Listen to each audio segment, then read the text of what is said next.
Nós vamos começar a conversar a partir de agora com o professor Antônio Carlos Assunção, do IBMEC do Rio de Janeiro, que está com a gente aqui no estúdio. Jorge Vidor participa comigo da entrevista. Um prazer recebê-lo, professor Antônio Carlos. Começando aí por essa história da inflação, o senhor tinha alguma expectativa de que os juros não subiriam agora nessa rodada do Copom, desfeita com essas altas de inflação, ou o senhor tinha outra visão?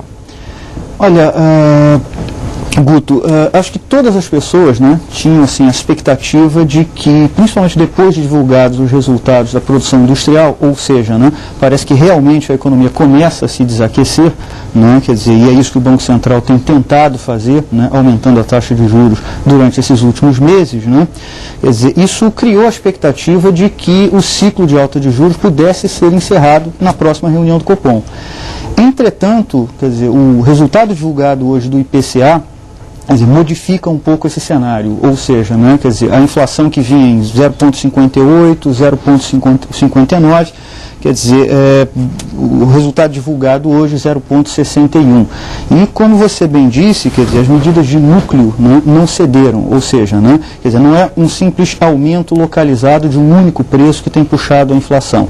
Né. Obviamente que existem os vilões, né, quer dizer, um preço que subiu muito, etc. e tal. No mês passado, quer dizer, o item que pressionou a taxa de inflação foi basicamente cursos, né, o que é normal, início de aula, né, quer dizer, e agora passagem de ônibus, né. Mas quando você olha para todos os itens e subitens do IPCA, na verdade, quer dizer, você teve vários aumentos de preço, justamente por isso, né, que o núcleo não tem caído. Na verdade, há 3 meses que o núcleo não cede.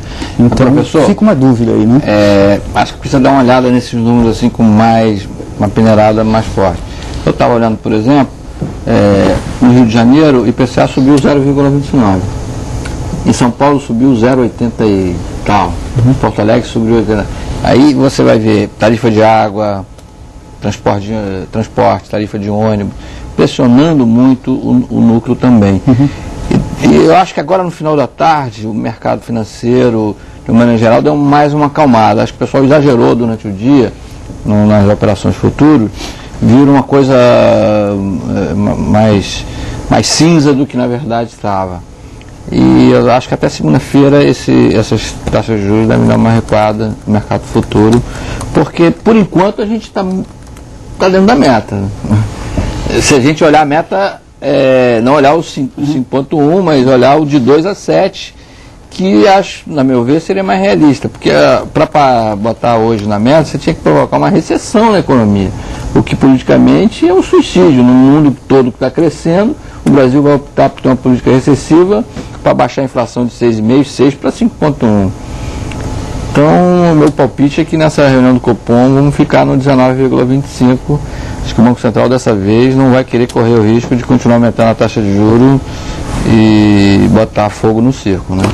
Bom, quanto à discrepância da taxa de inflação entre cidades, né, quer dizer, basicamente, quer dizer, por que São Paulo, né, quer dizer, teve uma variação de preço maior que no Rio? Isso deve se inverter, ou seja, em abril, né?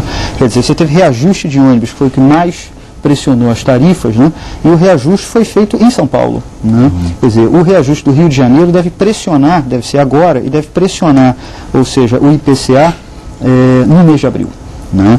Quer dizer, então, quer dizer, a diferença aí da variação de preço nas cidades basicamente ocorreu por conta disso, né? Mas, enfim, deve se inverter, né? Agora, o que o Banco Central vai fazer, ou seja, na próxima reunião do Copom, aí realmente resta uma grande dúvida, né? Porque é o tal negócio, a economia está se desaquecendo. Agora, até agora, o desaquecimento da economia não impactou sobre o nível de demanda, que continua, ou seja, né, crescendo, se bem que menos do que estava crescendo, né, no segundo semestre do ano passado, e isso ainda não impactou sobre os preços, ou seja, a política monetária até agora, ela não foi eficiente no objetivo de, né, diminuir o nível de atividade econômica, né, diminuir a demanda e, consequentemente, afetar, né, a taxa de inflação. Tá bem. A gente vai voltar daqui a pouquinho a conversar com o professor Antônio Carlos Assunção e Jorge Vidor. Professor Antônio Carlos Assunção, vimos aí os empresários reclamando do câmbio, pelo menos uma mãozinha no que diz respeito à inflação, num certo sentido, esse câmbio com dólar mais desvalorizado até que dá, né, Jorge Vidor? Mas eu queria lhe perguntar, na verdade, sobre essa expectativa quanto ao crescimento, da CNI apontando um crescimento maior para este ano, sobre uma base de expansão significativa do ano passado. Vamos chegar lá? Eu acho muito difícil, né? Quer dizer, as previsões de crescimento, por exemplo, eu tenho confiado mais na do IPEA, ou seja, né, eu acho que 3,5% de crescimento deve ser mais ou menos um bom número, ou seja, eu não entendi por que a CNI revisou para cima, ou seja, a expectativa de crescimento para esse ano. Ou seja, né, quer dizer, exatamente no dia que o IPCA subiu.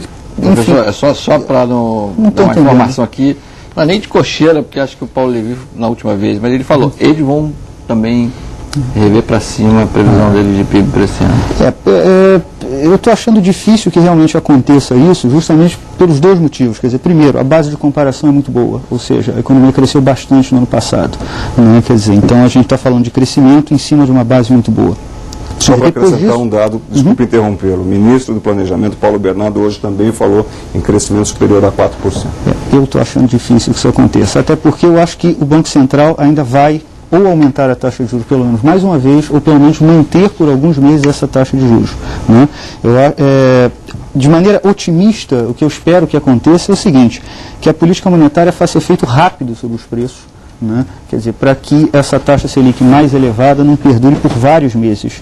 Agora, eu estou achando difícil que isso aconteça, consequentemente, eu acho que a taxa Selic só volta a cair, ou seja, lá pelo segundo semestre.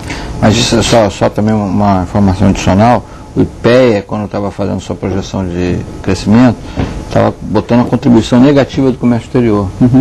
Agora, a contribuição já é neutra ou positiva, porque o saldo da balança comercial deve subir em relação ao ano passado. Outro dado interessante, eles não estavam uma expectativa muito positiva do desempenho da produção de petróleo esse ano, e ela já está batendo recorde em cima de recorde, né, já está em 1.700.000 barris esse mês, que indica que vai 1.800.000. Então, capaz de dar mais de 4, estou discordando um pouco do professor aqui. Está tendendo a convencê-lo, professor, é isso. É até bom, às vezes, ser mais conservador, né? Porque se errar para cima é melhor, errar para baixo é que é ruim. Exatamente. Eu torço para que vocês estejam certos. Até nós mesmos estamos certos. A gente volta a conversar com o professor Antônio Carlos. O Conta Corrente dessa noite fica por aqui. O nosso Boa Noite em companhia do professor Antônio Carlos Assunção, do IBMEC Rio de Janeiro. Um tema, uma palavra. Bom, Guto, esperança, né, de que a política monetária faça rapidamente efeito sobre os preços, né, e que isso evite que o Banco Central volte a elevar a taxa de juros e, pelo contrário, né, que a taxa de juros consiga ceder e que a gente alcance esse ano uma taxa de crescimento maior. Esperança que esse efeito seja ainda com essa reunião ou ainda vai dar uma estudada? Eu acho difícil para o próximo mês, mas a esperança é a última que morre, né? Prazer recebê-lo, professor. Obrigado. Depois desse bombardeio que ele sofreu aqui também. Quando ele volta. Boa noite também a você que está sempre com a gente. Uma ótima noite. Até segunda, se Deus quiser. Não perca o Conta Corrente especial, hein? Tá muito bom. Propaganda pronta. Tchau, gente.